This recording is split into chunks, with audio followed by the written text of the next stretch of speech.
Bem-vindos a mais uma live aqui no perfil Professora Andresa. Vocês sabem que nós já estamos aí firmes e fortes na leitura das Memórias Póstumas de Brás Cubas de Machado de Assis. E ontem nós finalizamos o capítulo 44 com a morte, né? A morte do pai do Brás Cubas, extremamente decepcionado, extremamente irritado com o fato do Brás Cubas ter sido rejeitado, colocado de lado, né? O tal pavão Brás Cubas acaba não casando com a Vigília, como havia sido organizado na mente, né? Confabulado ali entre o filho, né? E o Brás Cubas e o pai, para que ele pudesse de alguma forma brilhar, atingir seu objetivo na carreira política. E aí o Lobo Neves chega na história e era muito mais interessante e vantajoso para a Vigília casar com ele.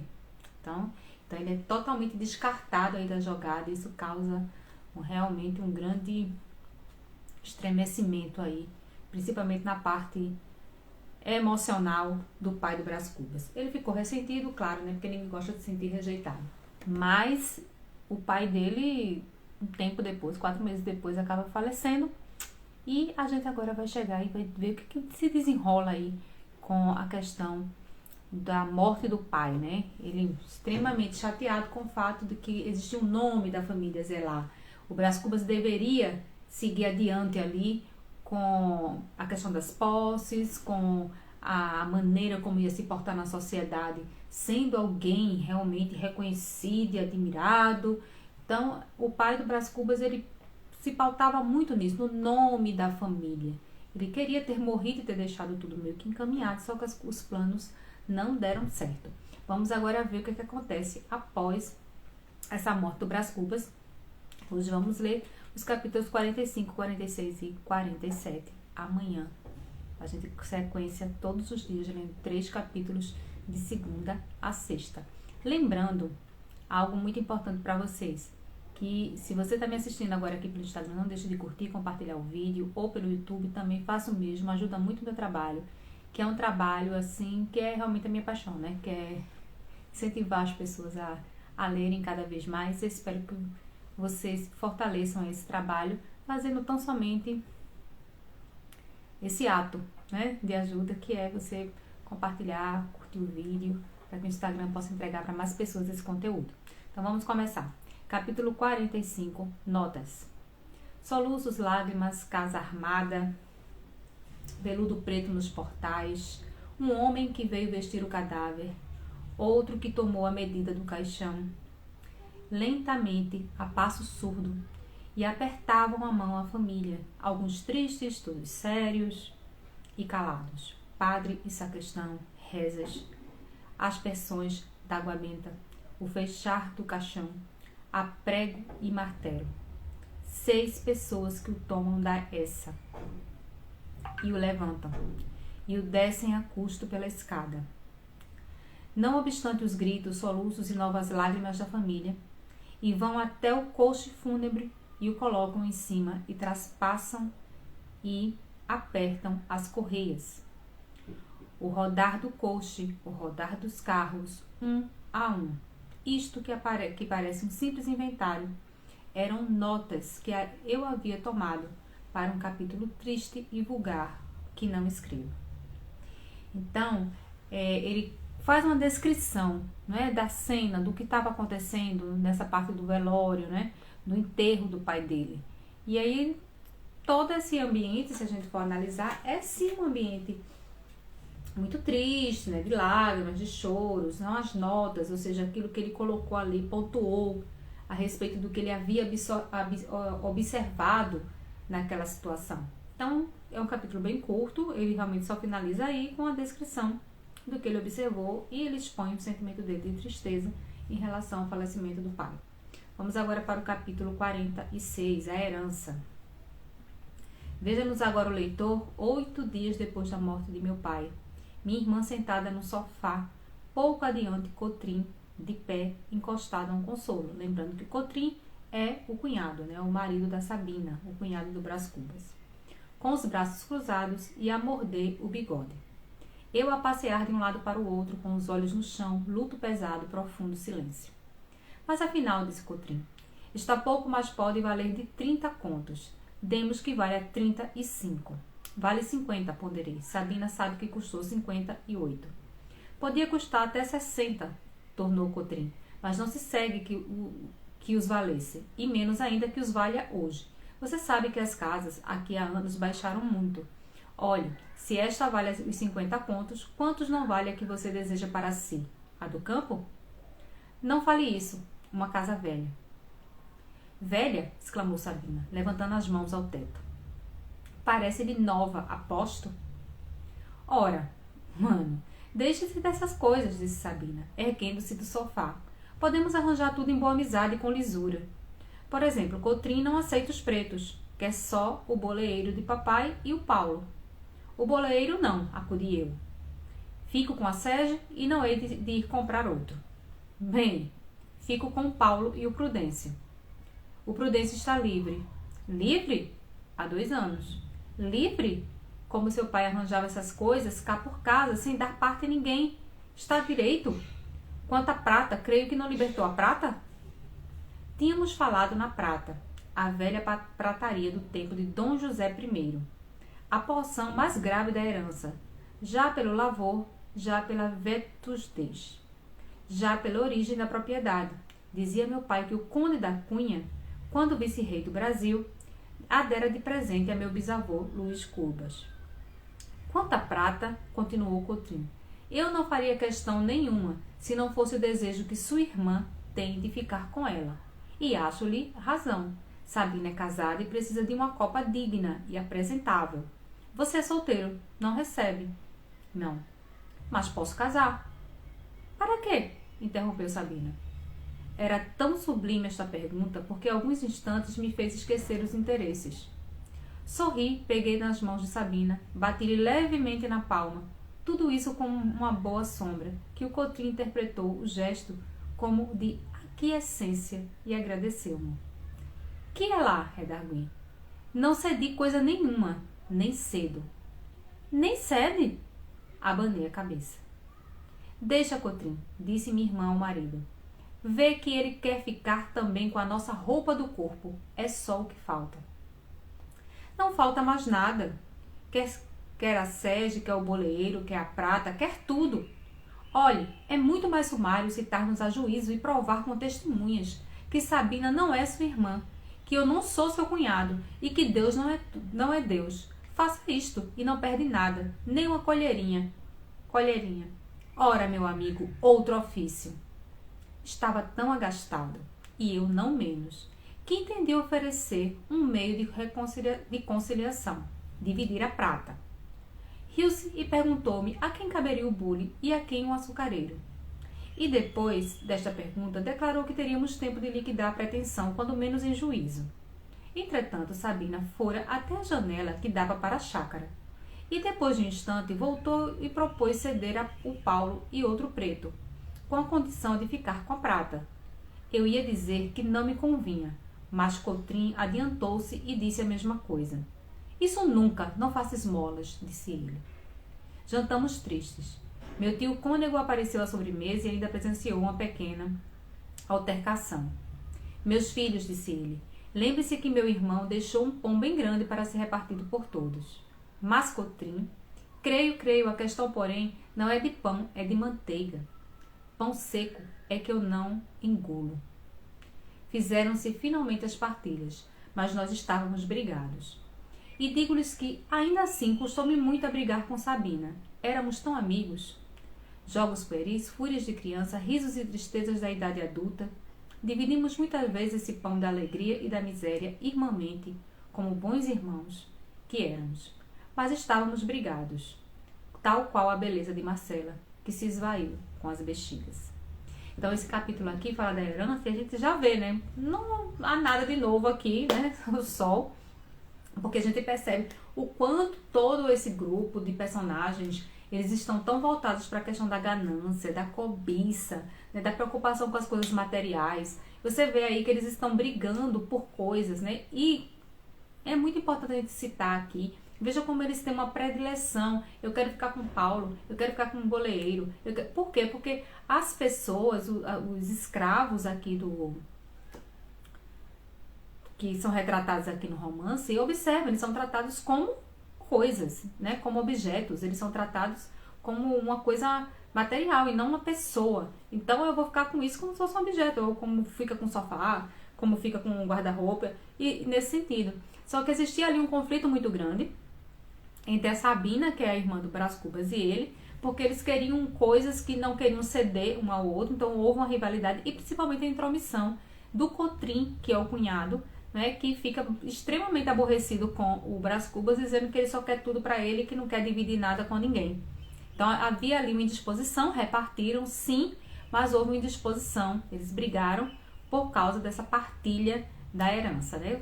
Provavelmente isso iria acontecer, visto que todo o esquema, todo o modelo social deles realmente é muito pautado nessa questão da disputa, de quem ganha mais, de não querer ceder, e dessa ideia do que precisa apresentar, do que é valoroso. Veja que essa prataria, né, aí, essa coisa que veio de Dom João, Dom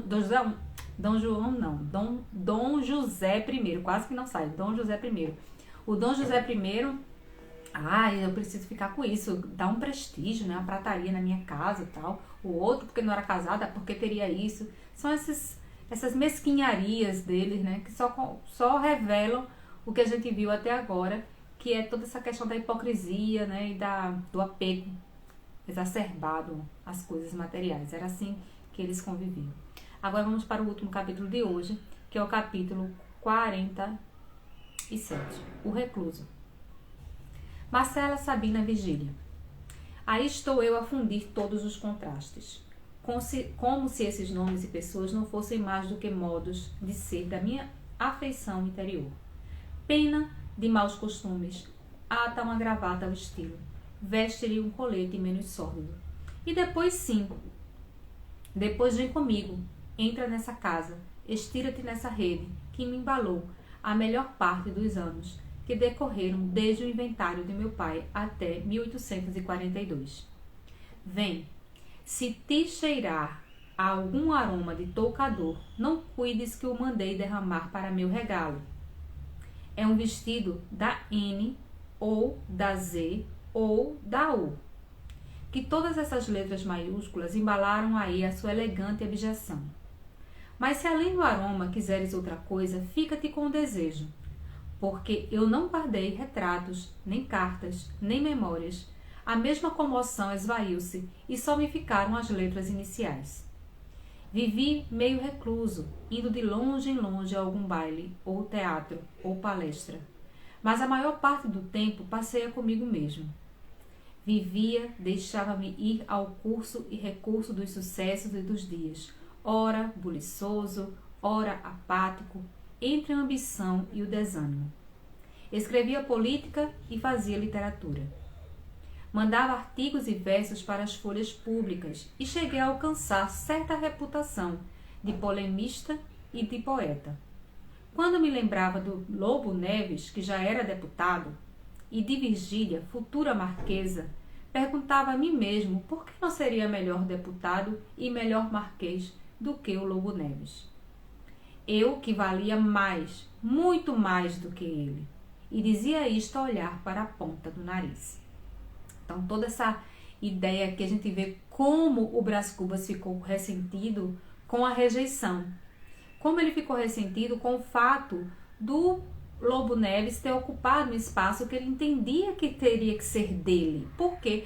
Se a gente for analisar desde o início, o Brás Cubas ele tem um problema seríssimo, que é de um ego exacerbado. Ele se acha ao centro do universo, ele acha que é mais galanteador, ele acha que tem muitas qualidades, ele se coloca dessa forma, ele se vê dessa forma.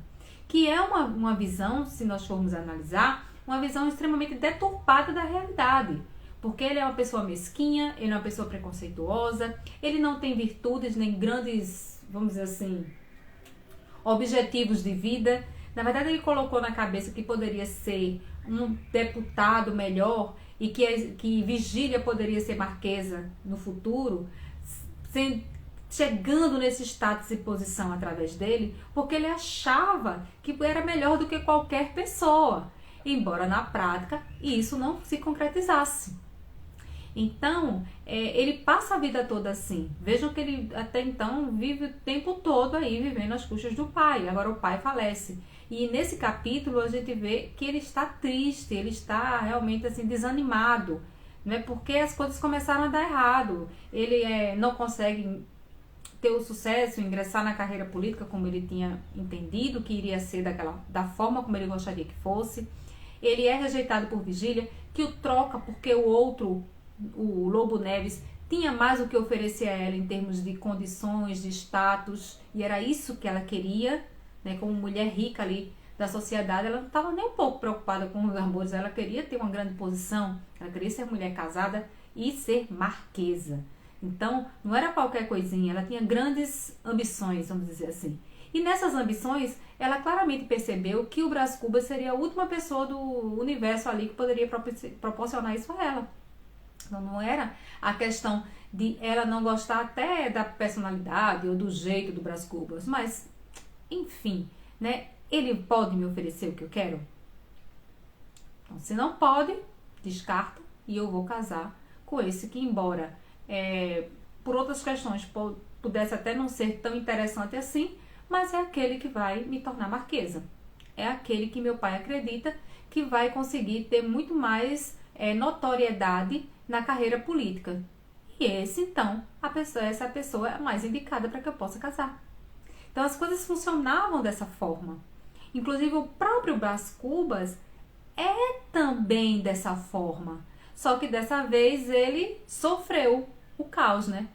Agora o Brás Cubas, ele sofreu esse caos, o problema todo de ser rejeitado. Ele sofre na pele a rejeição. Da mesma forma que ele rejeitou a Eugênia porque era coxa, ele achava que seria um grande desastre na vida uma mulher bonita, né, ser coxa. Então, para que ter nascido? Porque é isso que ele diz, né, quando que ele pensa a respeito da situação. Por que uma mulher ser bonita e ser coxa? Então, nossa, como se fosse uma aberração da natureza. Que grande injustiça dos céus. Então, ele também é essa pessoa preconceituosa, ele também é essa pessoa que quer o tempo todo tirar proveito e se aproveitar. Porque a própria relação dele, interesse, entre aspas, dele, em relação a Vigília, também foi intencional e combinado com o pai dele. Então, não existia nada de novo aí. Essas pessoas se comportavam e conviviam dessa forma, uma tirando proveito da outra, se relacionando e vendo quem é que dá mais para seguir em frente ou dar um passo atrás. Então as coisas funcionavam dessa maneira. Então a gente chega nesse capítulo tendo essa visão muito clara de como eram essas relações sociais e de como o Machado de Assis ele se preocupou o tempo todo em apontar, né? Apontar ironicamente a própria composição e construção do Brás Cubas enquanto personagem. Vem com essa ideia de que, nossa, a pessoa pode ser mas tão mau caráter, mas ao mesmo tempo tão iludido a respeito de si mesmo, que ele julga e ele sente que de fato ele é superior aos outros. Enquanto que na prática, no dia a dia, ele não é nada disso. Então, é muito bom a gente parar para ler um livro como esse e refletir sobre essas situações, né? Porque trabalha muito a questão também do psicológico desse personagem. E uma preocupação também do Machado de Assis em apontar, através de características do movimento realista, que essa maquiagem, que esse floreamento, que essa coisa tão linda, pura e perfeita, que foi tão amplamente divulgada no romantismo, ela é inexistente, porque as pessoas não se comportam dessa forma, porque as pessoas elas são realmente... sempre há na composição dos personagens do Machado de Assis, dos vários personagens de romances, vocês podem fazer uma análise, sempre vai existir esses personagens que têm essa ideia do interesse. O que é que eu ganho com isso? Inclusive até se corrompendo ou perdendo seus valores quando percebem que vão tirar algum proveito ou ganhar alguma coisa com isso. Então é muito interessante como o Machado de Assis realmente, na sua genialidade, ele vai captando essas características que fazem parte de um modelo social que foi vivenciado no século XIX, e eu sempre gosto muito de trazer para a nossa realidade. Por que não a gente entender que também hoje no nosso ambiente, na nossa sociedade, nós temos vivenciamos esse tipo de situação, né? Mesmo com tanta evolução, com isso, com aquilo, mas a natureza humana é a natureza humana, né? Então vamos lá. Amanhã eu quero contar com a participação de vocês novamente. Não deixem de curtir, de compartilhar. Se inscrevam no canal se você estiver assistindo pelo canal do YouTube. E se estiver no Instagram, siga a professora Andresa e vamos juntos aí, cada vez mais, melhorar a nossa leitura, incentivar outras pessoas a lerem. Esse é o grande objetivo desse trabalho, desse projeto, tá bom? Beijo e até amanhã.